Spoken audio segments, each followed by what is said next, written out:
भदोही को संत रविदास नगर के नाम से भी जाना जाता है। इस जिले के पूर्व में वाराणसी और पश्चिम में प्रयागराज है, उत्तर में जौनपुर और दक्षिण में मिर्जापुर जिला है। इसका नाम भरद्रोही का अपभ्रंश माना जाता है। भरद्रोही यानी वो क्षेत्र जिसका भरों से द्रोह हो। दरअसल इस क्षेत्र में भार शासकों का राज हुआ करता था।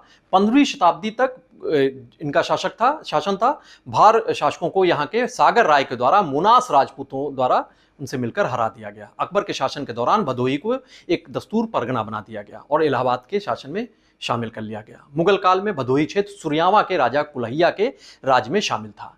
कालीन नगरी के नाम से मशहूर है ये क्षेत्र। इस संसदीय सीट पर होने वाले चुनावों में ब्राह्मण और बिंद वोटर ये निर्णायक किरदार निभाते आए हैं। बाहुबली छवि के राजनेता विजय मिश्रा का ये गढ़ रहा है।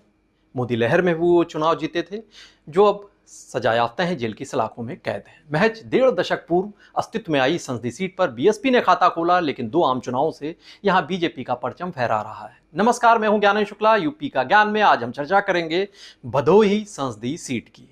भदोही को संत रविदास नगर के नाम से भी जाना जाता है। इस जिले के पूर्व में वाराणसी और पश्चिम में प्रयागराज है, उत्तर में जौनपुर और दक्षिण में मिर्जापुर जिला है। इसका नाम भरद्रोही का अपभ्रंश माना जाता है। भरद्रोही यानी वो क्षेत्र जिसका भरों से द्रोह हो। दरअसल इस क्षेत्र में भार शासकों का राज हुआ करता था।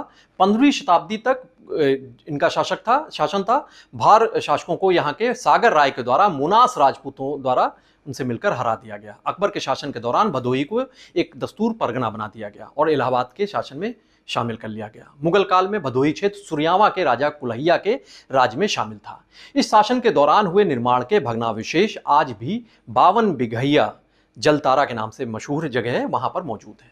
बाद में जोधराय ने इस क्षेत्र का शासन सम्राट शाहजहां के उनके साम्राज्य में उनके अधीन एक जमींदारी के तौर पर संभाला।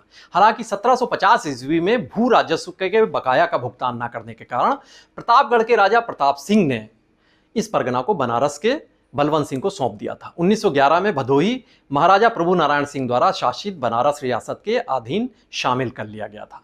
अंग्रेजों के दौर में यहाँ आज के ज्ञानपुर क्षेत्र में अदालत की नींव रखी गई थी, जिसे कोर्ट कहा गया था, लेकिन आम जनता उसे कोर्ट कहकर संबोधित करती थी। आज भी कोर्ट कहकर इसे संबोधित किया जा रहा है। वाराणसी का हिस्सा रहने के बाद आज़ादी के तकरीबन 5 दशकों के बाद इस जिले को एक मान्यता मिली जिले के तौर पर। 30 जून 1994 को भदोही जिला अस्तित्व में आया। यूपी का 65वां जिला ये घोषित किया गया। इस क्षेत्र में कई प्रमुख धार्मिक स्थल और आस्था के केंद्र हैं। इनमें सीता समाहित स्थल, सीतामढ़ी, सिमरानाथ धाम, महादेव मंदिर, बरम बाबा ढुइया, सगरा का हनुमान मंदिर, ज्ञानपुर का हरिहरनाथ शिव मंदिर, गोपीगंज का कबूतरनाथ मंदिर, चकवा का महावीर मंदिर, ये तमाम यहाँ के धार्मिक आस्था के बड़े केंद्र हैं। भदोही कालीन नगरी भी कहलाता है। यहाँ कालीन निर्माण की कला की नींव पड़ने के पीछे बड़ी दिलचस्प दास्तां है। दरअसल अपने शासन काल में कालीन बुनकरी को बढ़ावा देने के लिए अकबर ने ईरान से कारीगर बुलाए। जयपुर और आगरा में प्रशिक्षण देने के बाद बुनकरों का एक काफिला जीटी रोड से गुजर रहा था। तभी भदोही के माधव सिंह के पास काफिले के एक सदस्य की तबीयत बिगड़ गई। लोग रुके, उसके इलाज की कोशिश की गई, लेकिन वो जब सुधरी नहीं तबीयत तो उसे वहीं छोड़कर बाकी लोग काफिला गंतव्य के लिए रवाना हो गया। बाद में यहाँ के ग्रामीणों की सेवा से उस ईरानी कारीगर की जान बची, स्वस्थ हुआ। इतना प्रसन्न हुआ यहाँ के लोगों की सेवा से कि उसने यहाँ कालीन की बुनाई का प्रशिक्षण देना शुरू कर दिया। यहाँ के कलात्मक कालीन को देखकर अंग्रेज भी मुरीद थे। 1850 में यहाँ के खमरिया में ई हिल कंपनी की स्थापना की गई थी। अंग्रेजों ने उसके जरिए कालीनों का यहाँ की विदेश में निर्यात शुरू किया था। बाद में अंग्रेजों ने भदोही में टेलरी एंड सन्स और गोपीगंज में ओबीटी कंपनी ये बनाई और कालीन उद्योग पर एक छत्र राज कायम कर लिया। मोनोपोली हो गई थी। आज़ादी के वक्त तक कालीन निर्यात जो था यहाँ का 1 करोड़ तक पहुँच गया था। यहाँ लगभग 63,000 कारीगर इस कार्य से जुड़े हुए हैं। भदोही जिले में कुल लूमों की संख्या 1 लाख से अधिक है। 500 से अधिक निर्यात इकाइयाँ यहाँ पर कार्यरत हैं। यहाँ के हस्त निर्मित जो कालीन हैं उनकी अंतर्राष्ट्रीय बड़े बाजारों में बड़ी मांग है, बड़ी लोकप्रियता है यहाँ। और इसके बाद यहाँ की एक शख्सियत की बात करते हैं। 4 बार विधायक रहे विजय मिश्रा, ज्ञानपुर से बाहुबली नेता हैं, जिन पर 83 मुकदमे हैं। गायिका दुष्कर्म केस में ये 15 साल की सजा पाकर जेल की सलाखों में बंद हैं। इनकी सजा जब हुई थी तो इस क्षेत्र का नाम सुर्खियों में आया था। अब चर्चा करते हैं यहाँ के चुनावी इतिहास के बारे में। साल 2008 में परसीमन के बाद भदोही लोकसभा सीट अस्तित्व में आई थी।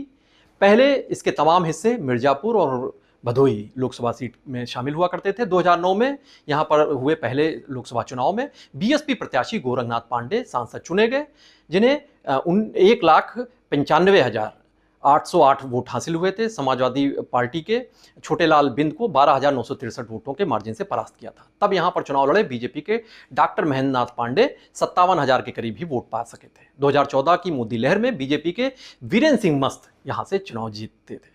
उन्होंने बीएसपी के राकेश धर त्रिपाठी को 1,58,039 वोटों के मार्जिन से चुनाव हरा दिया था। 2019 में बीजेपी प्रत्याशी रमेश चंद्र बिंद यहां से चुनाव जीते, 5,10,029 वोट पाए थे रमेश बिंद। उन्होंने समाजवादी पार्टी बीएसपी गठबंधन के तहत बीएसपी से चुनाव लड़ रहे पूर्व मंत्री रंगनाथ मिश्रा को कांटे की टक्कर के बाद हरा दिया था। बीजेपी ने यह सीट 43,615 वोटों के मार्जिन से जीती थी। तब बाहुबली रमाकांत यादव कांग्रेस से चुनाव लड़े थे।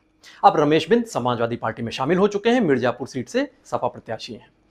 अब बात करते हैं यहां वोटरों की तादाद और जाति ताने बाने की। इस सीट पर 20,09,146 वोटर्स हैं, जिनमें ब्राह्मण 3.25 लाख हैं, बिंद 2,90,000 है, इसके साथ ही 2,60,000 दलित वोटर्स हैं, 2.5 लाख मुस्लिम हैं, 1,40,000 यादव हैं, 1,95,000 मौर्य हैं, 85,000 पाल, 75,000 पटेल और अन्य बिरादरियां 1.5 लाख के करीब हैं। इस सीट पर ब्राह्मण और निषाद ये वोटर्स निर्णायक होते हैं। भदोही संसदीय सीट के तहत 5 विधानसभाएं शामिल हैं। भदोही की ज्ञानपुर, औराई सुरक्षित और भदोही सदर, और प्रयागराज की भी 2 सीटें हैं, प्रतापपुर और हंडिया विधानसभा, ये इसका हिस्सा है भदोही संसदीय सीट का। साल 2022 के विधानसभा चुनाव में यहां पर 3 सीटों पर समाजवादी पार्टी काबिज हुई थी। 1 सीट पर बीजेपी और 1 सीट पर बीजेपी की सहयोगी निषाद पार्टी का कब्जा हुआ था, यानी सपा का परचम भारी हुआ था, फहर रहा था।